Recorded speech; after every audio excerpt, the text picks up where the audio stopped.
You're listening to the REI Marketing Nerds Podcast, the leading resource for real estate investors who want to dominate their market online. Dan Barrett is the founder of AdWords Nerds, a high-tech digital agency focusing exclusively on helping real estate investors like you get more leads and deals online, outsmart your competition, and live a freer, more awesome life. And now, your host, Dan Barrett.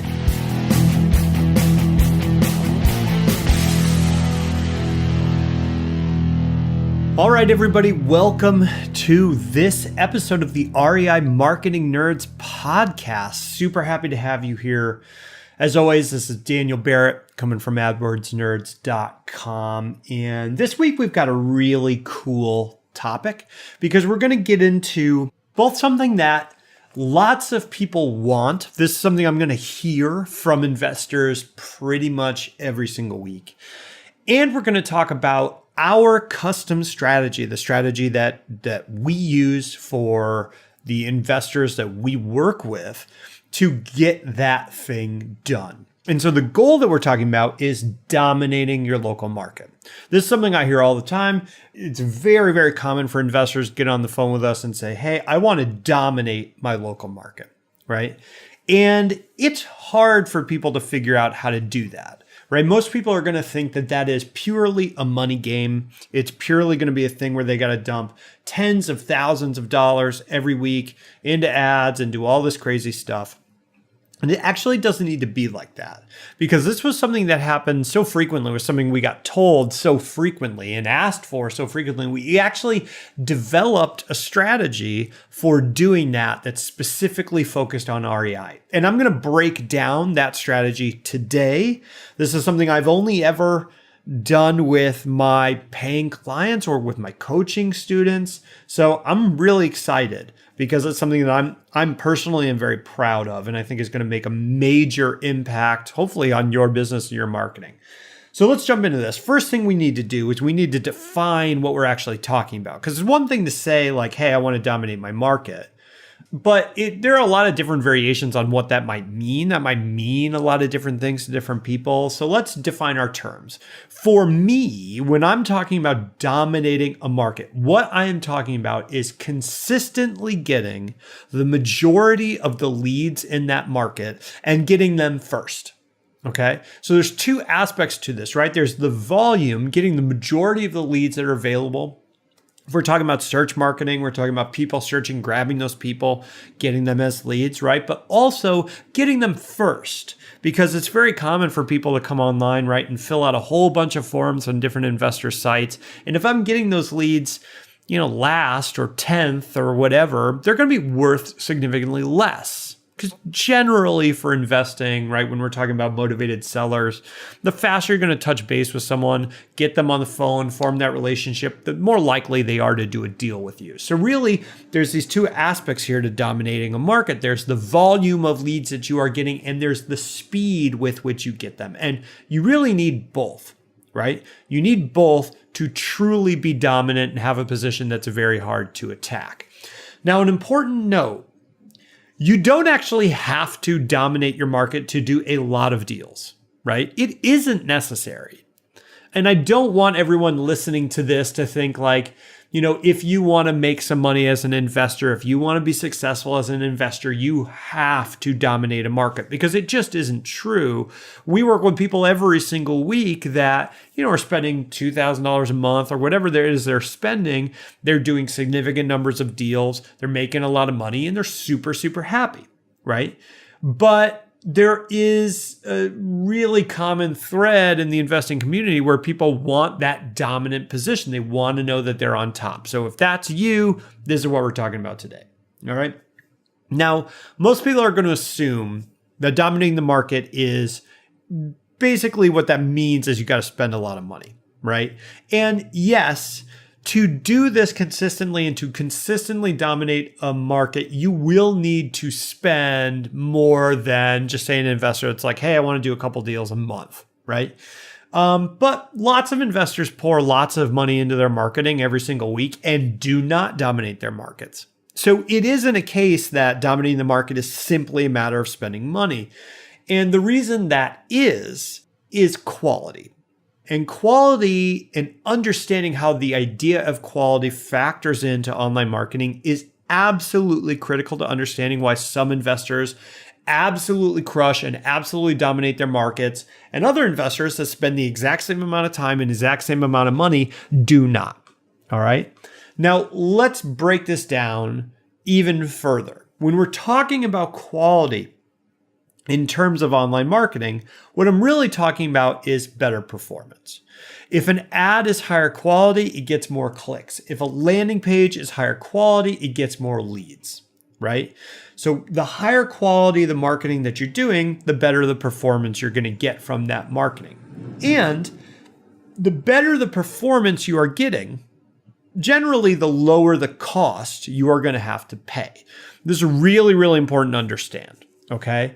When your ad is performing really, really well and generating lots of clicks, pretty much every marketing channel that's online is going to give you some kind of benefit for that. Because remember, like Google, Facebook, if we're talking about ad channels here, they only get paid when people click. Even if you're doing SEO and you're doing organic marketing, you're not paying per click.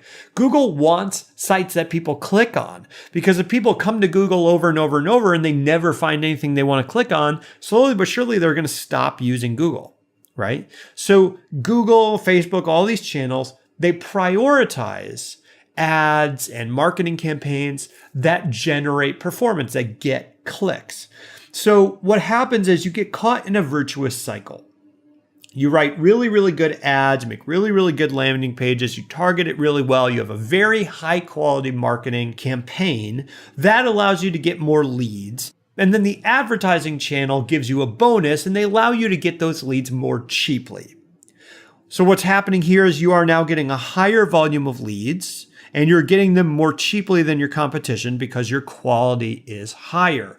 That leaves you more money in the tank that you can then reinvest back in your ads. And so your ads get better and better. You get more and more leads. The leads get cheaper and cheaper. So you have more money to invest in ads. You run those ads more often and you get more leads and they get cheaper and cheaper and you have more money to reinvest in ads. And it's a cycle and it continues and it gets better and better and stronger and stronger. This is how you build the momentum that allows you to really dominate. I mean, really sit there at the top of your market and get the majority of leads faster than everyone else. This is really important. Even if your goal is not necessarily to dominate your market, understanding this dynamic is critical, because if you are just dumping more and more money into a campaign that's not particularly high quality, you're not going to get much of a return from that campaign. Right? If you dump more and more gas in an inefficient vehicle, you're not going to get as far as someone who's highly efficient and also putting gas in their tank, right? Those two situations, provided your input is equal, the person with the more efficient car is going to go much further and the person with the higher quality campaign is going to get a lot more leads. Markets tend to get dominated by the people who can get their leads the cheapest and can get the highest value out of them. Right? If I'm able to get leads at 20% lower than everyone else, and I'm getting 20% more money out of all those leads, slowly but surely, I will eat the entire market. It is inevitable. So understanding this dynamic and specifically how it applies to online marketing is really the difference between having an incredibly effective campaign and just constantly putting money into something, struggling, and not being able to get a return on it. All right, so let's say we have nailed down the quality issues. You understand that, you're crushing it, you have really high quality campaigns, okay? And you're investing what you need to into those campaigns. You're putting in ad budget, you're putting in time, you're putting in effort, whatever you're investing, you're doing what you need to do and you're nailing the quality. So assuming that is the case, what is the strategy that actually lets you box out the competition and dominate the market? Because it's not enough to just do everything well, right? Because there are other investors in pretty much every single market that are already doing things well. You need a strategic advantage on top of that, right? So the strategy that we use to do this, and it has really proven very effective and very hard to compete with, is something we call content stacking. Okay, content stacking. The idea behind this is that we are going to be everywhere at once. So that if a searcher goes onto Google, wherever they go on Facebook, wherever they go, and they type in sell my house fast or whatever they're selling or they're typing in, we have a much higher chance of getting that lead because we're in multiple places at once. Are you an investor who wants to dominate your local market? Do you want more leads and deals online? Then download your copy of the Motivated Seller Blueprint, absolutely free at www.adwordsnerds.com/gift. What are you waiting for? Go to www.adwordsnerds.com/gift right now to get your copy of the Motivated Seller Blueprint. How does this work? Well, the idea here is that we are going to stack different pieces of content on top of each other. So let's say someone, again, we'll use Google as an example. Someone comes onto Google, they type in sell my house fast. First thing they'll see from us, if we're using this content stacking strategy, is an ad. Probably the simplest thing to understand here. We're just targeting the keyword. We show the ads or ads at the top of the page. Okay, awesome. That's piece of content number one. Then our website has a page that organically ranks for that keyword in Google. So we've got the ad and we've got our website organically ranking. So that's two pieces of content on that page. Then we probably have a Google Maps entry or Google My Business entry, whatever you want to call it. So that's a third piece of content. Probably rank something from Facebook for that keyword. So that's a fourth piece of content.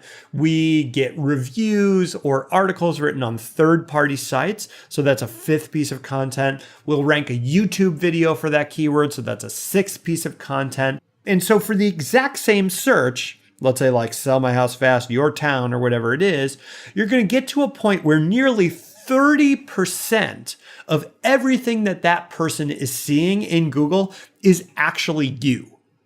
It's actually about your business. It's about what you do. It's leading that person to work with you. And no matter what positions you are in, like even if you can't grab the top position, dominating such a high percentage of that first page is going to drive a lot of traffic. It's a very, very powerful technique. So the chances of you getting that lead, that person searching, really skyrocket at that point, right?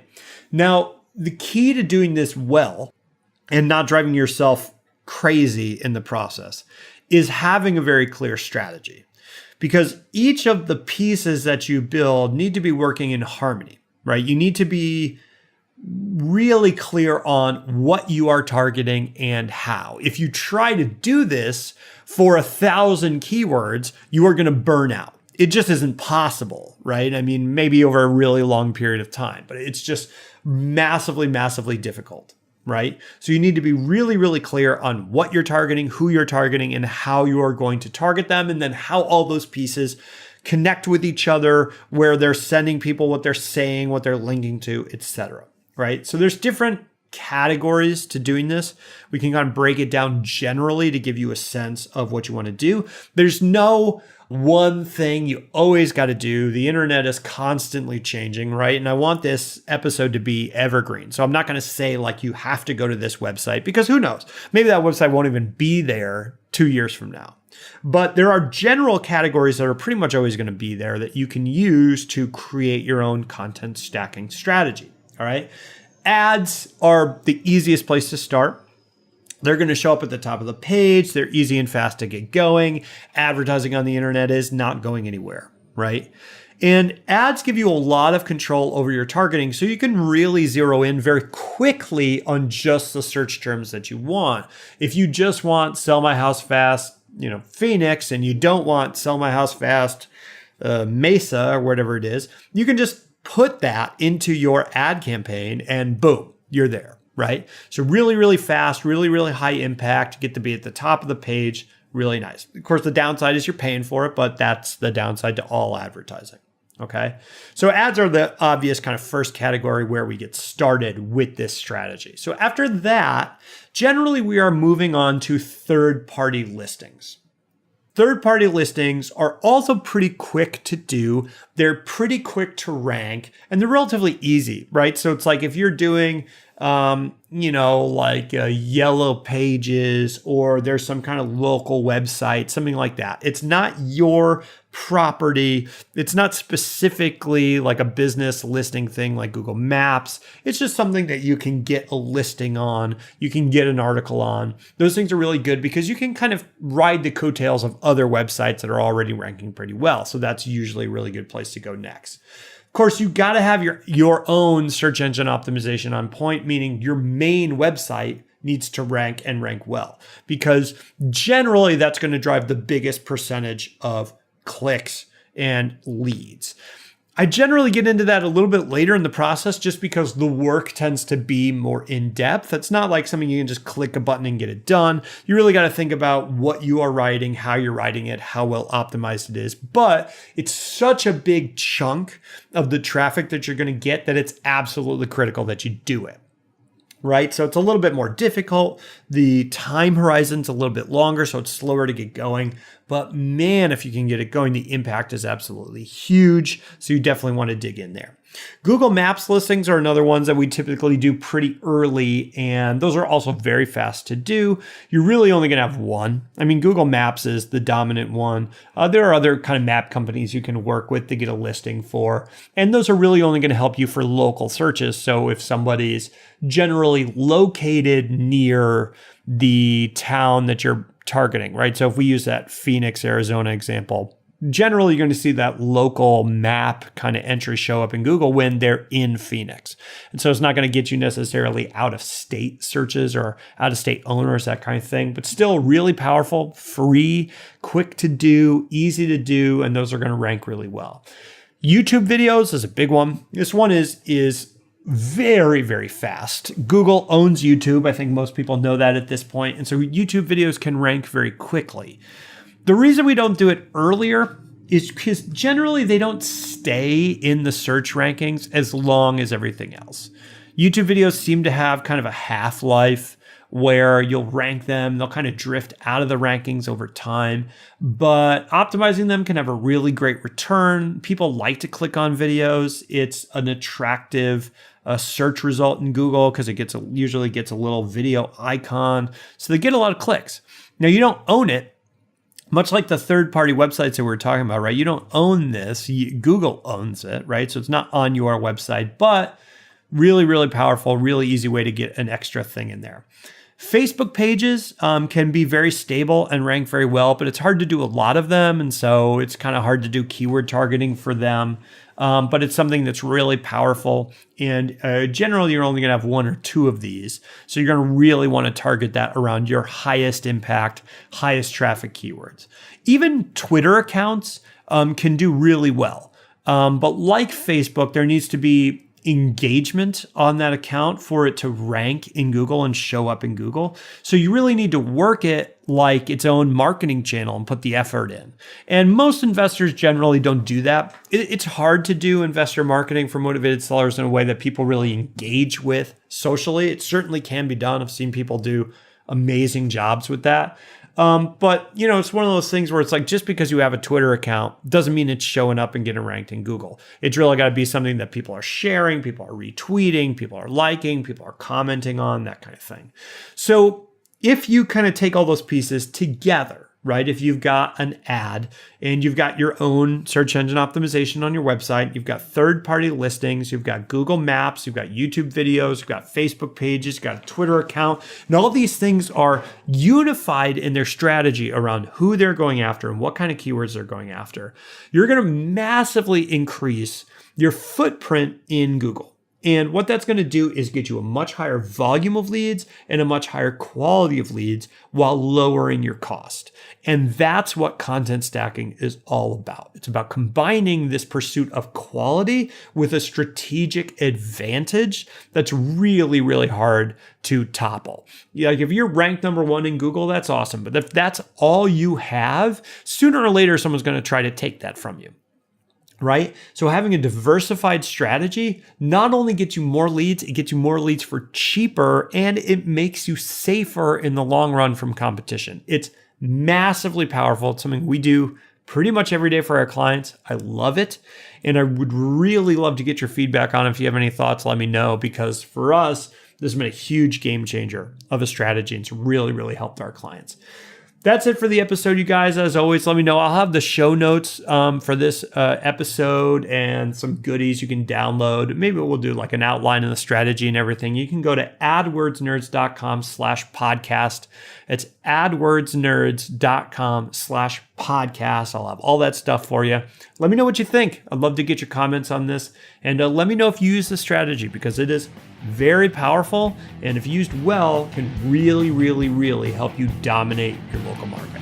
All right, thanks everybody. Talk to you soon.